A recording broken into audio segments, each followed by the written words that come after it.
Hello students, good morning and welcome back. So last class में हमने chapter start किया था बीओपी और उसके बारे में कुछ बेसिक्स हमने डिस्कस किए थे। और बीओपी का मतलब हमने जान लिया था कि बीओपी क्या होता है, बीओटी क्या होता है और बीओपी के अंदर किन किन चीज़ों को इंक्लूड करेंगे। सो आज बात करेंगे हम बेसिकली कैपिटल अकाउंट के बारे में कि ये कैपिटल अकाउंट क्या होता है और कैपिटल अकाउंट के अंदर किन किन चीज़ों को इंक्लूड किया जाएगा। तो चलिए जानते हैं कैपिटल अकाउंट क्या होगा। जैसे कि मैंने कल भी बताया था कि कैपिटल अकाउंट वो अकाउंट होता है जिसके अंदर केवल और केवल हम उन ट्रांजैक्शंस को रिकॉर्ड करते हैं जो कैपिटल नेचर की होती हैं। ठीक है, तो बेसिकली कैपिटल नेचर से मेरा मतलब क्या है कि वो ट्रांजैक्शन जो इम्पैक्ट डालेगी किसी भी एसेट या लायबिलिटीज़ पे, यानी जिनकी वजह से एसेट लायबिलिटीज़ के अंदर क्या आ जाएगा, कोई भी चेंज आएगा कि या तो एसेट्स बढ़ जाएंगी या एसेट्स क्या हो जाएंगी, घट जाएंगी। ठीक है, चलिए तो क्या बोला गया कि कैपिटल अकाउंट क्या है, it record all international transactions. याद रखिएगा कौन सी, इंटरनेशनल। इंटरनेशनल मतलब जो रेस्ट ऑफ वर्ल्ड के साथ की गई हैं, मतलब एक से ज़्यादा देशों के बीच में हुई हैं। That involve a resident of a domestic country changing his assets with a foreign residents or liabilities to a foreign resident. मतलब वो अकाउंट जो रिकॉर्ड करता है कि जब कभी कोई भी ट्रांजेक्शन अगर किसी नॉर्मल रेजिडेंट ने की जिसकी वजह से उसकी एसेट्स पे चेंज आया। ठीक है, अब बात करते हैं कि कैपिटल अकाउंट किन किन चीज़ों को रिकॉर्ड करेगा या कैपिटल अकाउंट के अंदर वेरियस फॉर्म्स क्या क्या होंगी। ठीक है, तो सबसे पहले बात करते हैं कि प्राइवेट ट्रांजैक्शंस कौन कौन सी होंगी। प्राइवेट ट्रांजैक्शंस मतलब वो ट्रांजैक्शंस जो हमारी कैपिटल के अंदर रिकॉर्ड होंगी। So what do you mean by private transactions, किसको प्राइवेट ट्रांजैक्शन बोलें। सो ट्रांजैक्शंस वो जो हमारी एसेट्स को और लायबिलिटीज़ को एज अ इंडिविजुअल प्रभावित करें। ठीक है, उसकी वजह से देश पे कोई प्रभाव नहीं पड़ेगा या हमारा ये इंडिविजुअल नेचर की ट्रांजैक्शंस होंगी जिसको प्राइवेट कहा गया। So these are the transaction that are affecting assets and liability of individual. ठीक है, कोई व्यक्ति है मिस्टर ए जो इसकी अपने पार्ट पे, खुद के सेल्फ पार्ट पे कोई ट्रांजैक्शन होती है तो वो प्राइवेट ट्रांजैक्शन की कैटेगरी में चली जाएगी। ऑफिशियल ट्रांजैक्शंस का मतलब क्या है कि वो ट्रांजैक्शंस जिनका लिंक किसके साथ है, गवर्नमेंट के साथ। ठीक है, वो ट्रांजैक्शंस जो किसने की हैं, सरकार ने की हैं।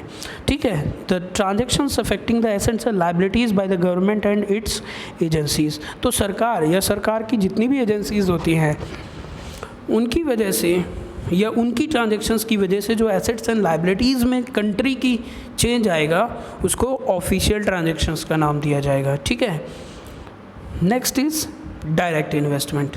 आपने कई बार एफडीआई वर्ड सुना होगा, तो ये वही है, फॉरेन डायरेक्ट इन्वेस्टमेंट।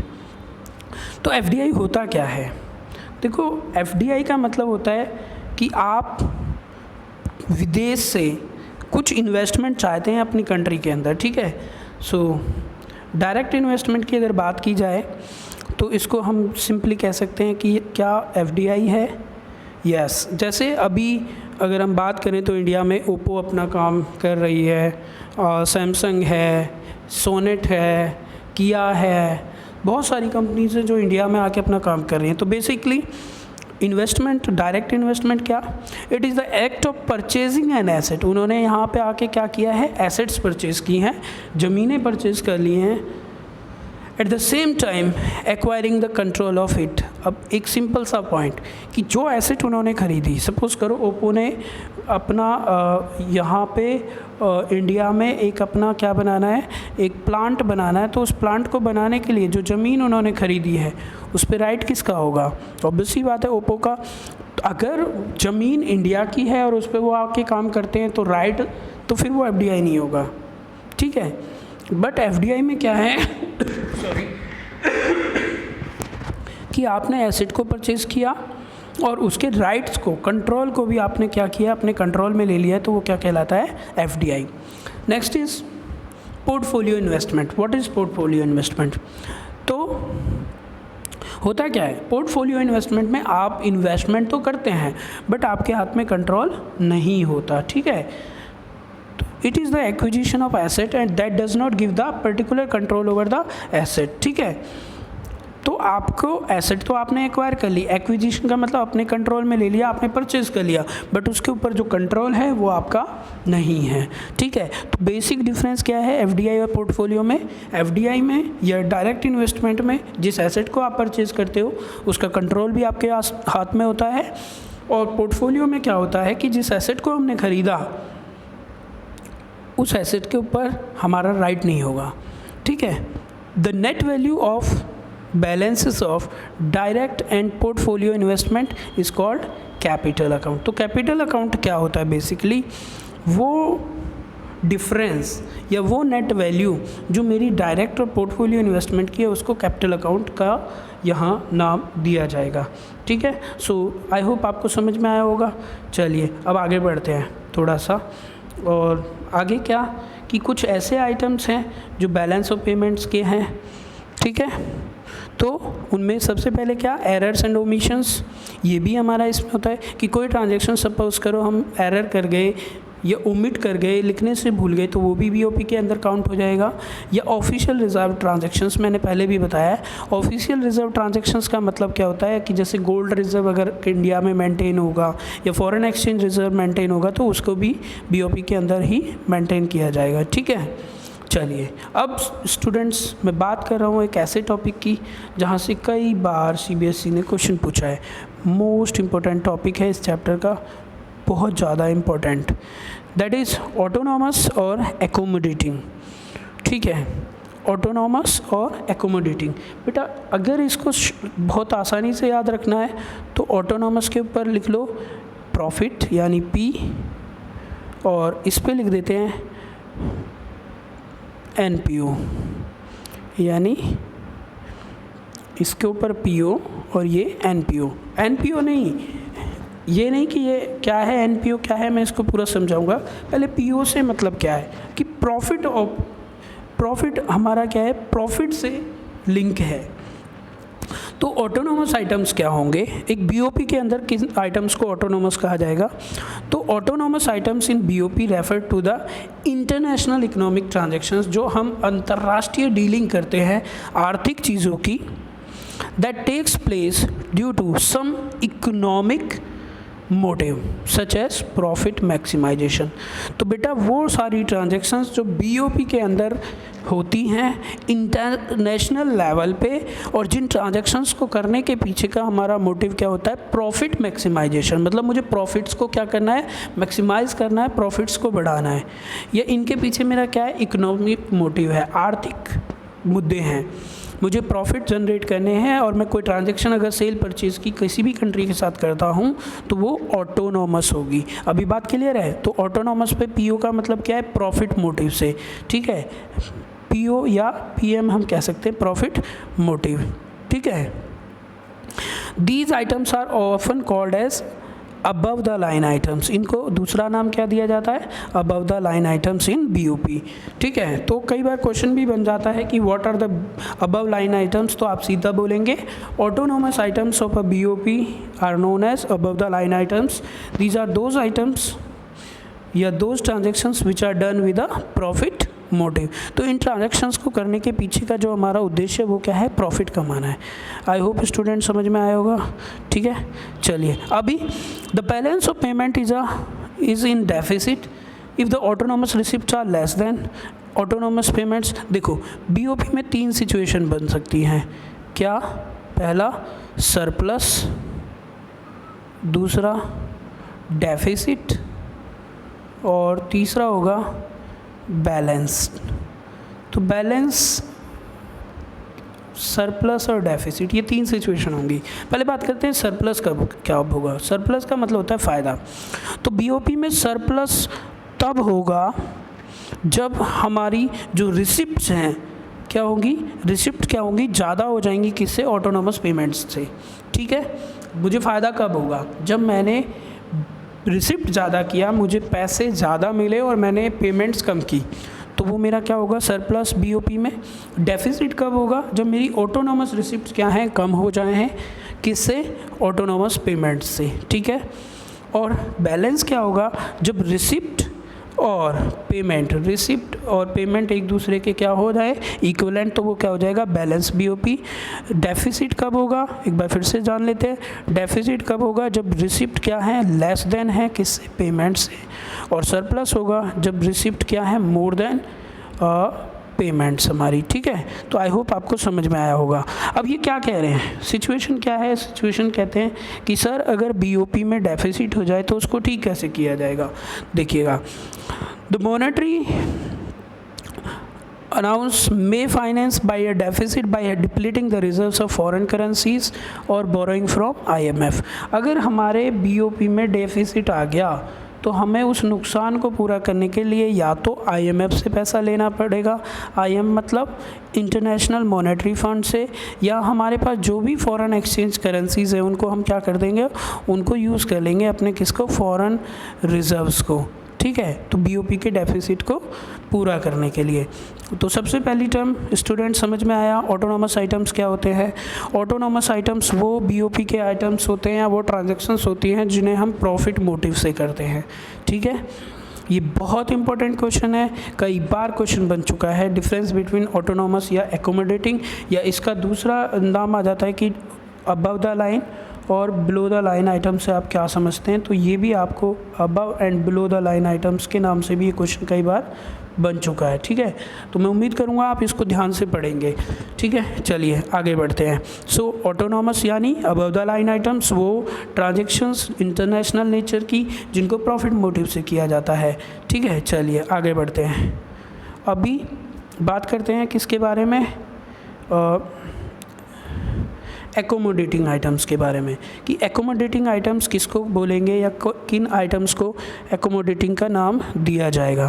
बेटा एकोमोडेटिंग का अगर मैं समझने की कोशिश करूं तो एकोमोडेटिंग का मतलब, एकोमोडेट का मतलब होता है सहायता के लिए, कोई भी ऐसी चीज़ जो आपने किसी के सहायता के बेसिस पे की हो या हेल्प करने के लिए की हो, अकोमोडेट करने के लिए की हो, ठीक है।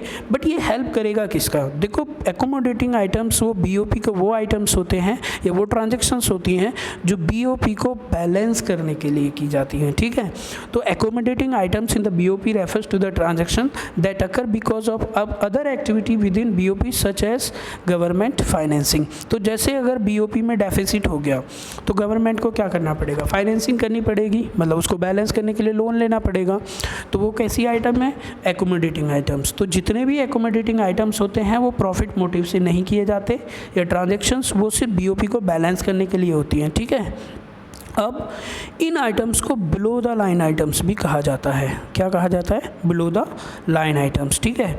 चलिए, तो ऑटोनॉमस को अबव द लाइन कहा गया, वो प्रॉफिट मोटिव से थे, और एकोमोडेटिव को बिलो द लाइन आइटम्स और बिलो द लाइन आइटम्स, और वो प्रॉफिट नहीं बीओपी को बैलेंस करने के लिए किए जाते हैं। आई होप आपको दोनों का डिफरेंस समझ में आ गया होगा। तो अगर क्वेश्चन डिफरेंस का आता है तो आप 3-3 पॉइंट इसको मेंशन करेंगे, क्योंकि 3 नंबर में क्वेश्चन पूछा जाता है कई बार, ठीक है। अब बात करते हैं कि डिसइक्विलिब्रियम इन बीओपी क्या होगा, या किस सिचुएशन को डिसइक्विलिब्रियम का नाम दिया जाए। पहले इक्विलिब्रियम को समझते। इक्विलिब्रियम का मतलब होता है वो पॉइंट जहाँ पे हमारा बीओपी में बैलेंस है, ना तो सरप्लस हो रहा है ना डेफिसिट हो रहा है, यानी कि वो किसकी सिचुएशन में है, जहाँ उसकी रिसिप्ट किसके बराबर है, उसकी पेमेंट्स के। Autonomous receipts are equal to autonomous payments, ठीक है। तो वो क्या कहलाएगा, इक्विलिब्रियम पोजीशन पे। अब बात कर रहे हैं डिसइक्विलिब्रियम। डिसइक्विलिब्रियम मतलब जहाँ क्या होगा, या तो उसमें सरप्लस आ जाए या उसमें क्या आ जाए, डेफिसिट, यानी या तो रिसिप्ट ज़्यादा हो जाए या पेमेंट ज़्यादा हो जाए, तो वहाँ बैलेंस नहीं रहेगा। अब ये जो डिसइक्विलिब्रियम होता है, इसमें जो असंतुलन आता है बीओपी में, वो किन किन रीजन से आ सकता है। तो बेटा इसके 3 बेसिक रीजन्स होते हैं। पहला इकोनॉमिक फैक्टर्स। इकोनॉमिक फैक्टर्स मतलब आर्थिक मुद्दे।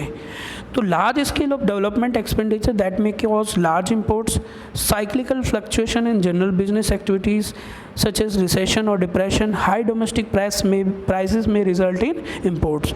ठीक है, सो बेसिकली इकोनॉमिक फैक्टर्स क्या होंगे कि जैसे आपने क्या किया, कुछ इंपोर्ट्स लार्ज लेवल पे कर दिए, ऐसा कुछ डेवलप एक्सपेंडिचर किया है कि आपके इंपोर्ट्स बहुत बढ़ गए, आपको इंपोर्ट करना पड़ा, तो आपको पेमेंट ज़्यादा करनी पड़ी होंगी, तो उससे भी क्या होगा, डिसइक्विलिब्रियम हो जाएगा। या कंट्री के अंदर रिसेशन आ गया, मंदी आ गई, डिप्रेशन हो गया, ठीक है। दूसरा क्या, पॉलिटिकल फैक्टर। पॉलिटिकल फैक्टर का मतलब क्या होता है कि जो गवर्नमेंट है, रूलिंग गवर्नमेंट पार्टी, वो उसकी पॉलिसीज़ कैसी हैं आपके लिए, ठीक है। तो पॉलिटिकल इंस्टेबिलिटी मतलब क्या, सिंपली जैसे सोचो, अगर मैं आपको ऑप्शन देता हूँ कि बच्चों आपको बिजनेस करना है, अपना बिजनेस सेटअप करना है, and I am giving you the option of 3 countries, like मैंने कहा कि चलो यूएसए है आपके पास रडार में, आपके पास पाकिस्तान है, और यू हैव ब्रिटेन, ठीक है। अब आपको चॉइस करनी है किस में आप लगाना चाहोगे। ऑब्वियस सी बात है, मैं पाकिस्तान में नहीं लगाना चाहता। क्यों नहीं लगाना चाहता, क्योंकि सर वहाँ पॉलिटिकल इनस्टेबिलिटी है, पॉलिटिकल पार्टी इतनी स्ट्रांग नहीं है कि वो पॉलिसीज़ अच्छे से बना पाए। तो उससे क्या होगा कि कल को कुछ पॉलिटिकली चेंज आता है, नई पॉलिसीज़ फ्रेम हो जाएंगी, तो मेरी जो बिज़नेस है वो भी इम्पैक्ट होगा, ठीक है। तो उसकी वजह से भी मेरा इंपोर्ट एक्सपोर्ट पे फ़र्क पड़ जाएगा। तो पॉलिटिकल फैक्टर्स क्या है, पॉलिटिकल इनस्टेबिलिटी, राजनीतिक जो स्थिरता नहीं होती, may cause a large outflow and hamper the inflow of capital, foreign capital. तो हो सकता है कि अगर आपकी ट्रेड पॉलिसीज़ ऐसी बन गई कि विदेशियों के साथ आप नहीं कर पा रहे हैं, तो आपका फॉरेन कैपिटल पे इम्पैक्ट पड़ जाएगा। तो पॉलिटिकल फैक्टर की वजह से भी बीओपी में क्या हो जाता है, डिसइक्विलिब्रियम की सिचुएशन आ जाती है, ठीक है स्टूडेंट्स। चलिए, and the next is social factor, सामाजिक मुद्दे या सामाजिक कारण कौन से होंगे, जैसे कि लोगों के अभी एक सीज़न आपका पॉइंट आया था जहाँ मैगी पे लोगों ने सवाल उठाया था कि मैगी में लेड ज़्यादा हो गया है, या कुछ सिचुएशंस थी, या कई बार लोग उठाने लगते हैं कि भाई आपके कोल्ड ड्रिंक में कुछ दिक्कतें हैं, इसमें केमिकल्स की मात्रा ज़्यादा है। तो अगर ऐसी कोई सिचुएशन बन जाती है, या कोई सोसाइटी कहती है कि भाई तुमको ये चीज़ें नहीं खानी है, नॉन वेज नहीं खाना है, तो उससे क्या होगा कि जो इंडस्ट्रीज़ उन प्रोडक्ट्स में इन्वॉल्व हैं तो वो सफ़र करती हैं, ठीक है। तो जैसे चेंज इन टेस्ट हो गया, किसी भी सोसाइटी का प्रेफरेंस हम किसको दे रहे हैं, या फैशन में कोई चेंज आ जाए पॉजिटिव या नेगेटिव, तो वो भी हमारे इंपोर्ट एक्सपोर्ट को क्या करेगा, प्रभावित करेगा, ठीक है। सो स्टूडेंट, ये थे रीजंस कि जिनकी वजह से हमारा बीओपी बैलेंस ख़राब कर लेता है या डिसइक्विलिब्रियम में चला जाता है। सो मैं उम्मीद करता हूँ आपको समझ में आया होगा, और ये था हमारा चैप्टर बीओपी। इसके मैंने सारे की कंसेप्ट को आपको समझाने की कोशिश की है।